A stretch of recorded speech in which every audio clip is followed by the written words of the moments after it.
CBN sir, మీరు విజయవాడలో చోటు చేసుకున్న నేచురల్ డిజాస్టర్ ని ఇప్పటికిప్పుడు మానిటర్ చేయడానికి మీరు బోర్డ్స్ వేసుకొని యాజ్ చీఫ్ మినిస్టర్ రావడం అవసరమా?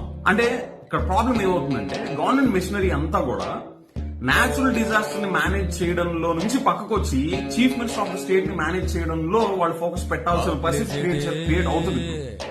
So why would you create such kind of necessity for them?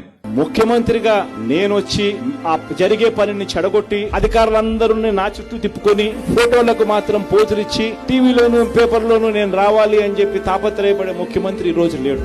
ఇంతకు ముందుటికి ఈ రోజుకి తేడా అది. ఈ రోజు మీ ముఖ్యమంత్రి ఎలా ఉన్నాడు అనంటే, మీ బిడ్డ ఎలా ఉన్నాడు అనంటే, మీ బిడ్డ ఇన్సిడెంట్ జరిగిన వెంటనే కలెక్టర్లకు ఆదేశాలు ఒకటే ఇస్తాడు, మీకు సఫిషియెంట్ టైం ఇస్తా ఉన్నా, మీకు వారం రోజులు టైం ఇస్తా ఉన్నాను, వారం రోజుల తర్వాత నేనే వచ్చి మళ్ళీ వచ్చి మీరు ఎలా పనిచేశారు అని చెప్పి నేనే ప్రజలను అడుగుతా. నేను వచ్చి అడిగినప్పుడు ప్రజలు మా కలెక్టర్ బాగా పనిచేశాడు, గొప్పగా పనిచేశాడు అనే మాట ప్రజల నుంచి రావాలి, అది మీ బాధ్యత అని చెప్పి కలెక్టర్ల చేతుల్లో జరిగిన వెంటనే డబ్బులు పెట్టి మా గురించి ఏ ప్రజలు కూడా నెగిటివ్ గా చెప్పకూడదు అని చెప్పి కలెక్టర్ల దగ్గర నుంచి సచివాలయం వ్యవస్థ దగ్గర నుంచి ఎంఆర్ఓ దగ్గర నుంచి వాలంటీర్ వ్యవస్థ దగ్గర నుంచి ప్రతి ఒక్కరూ కూడా పరిగెత్తు ప్రజలకు మంచి చేస్తా ఉన్న కార్యక్రమం ఇప్పుడు మాత్రమే జరుగుతుంది.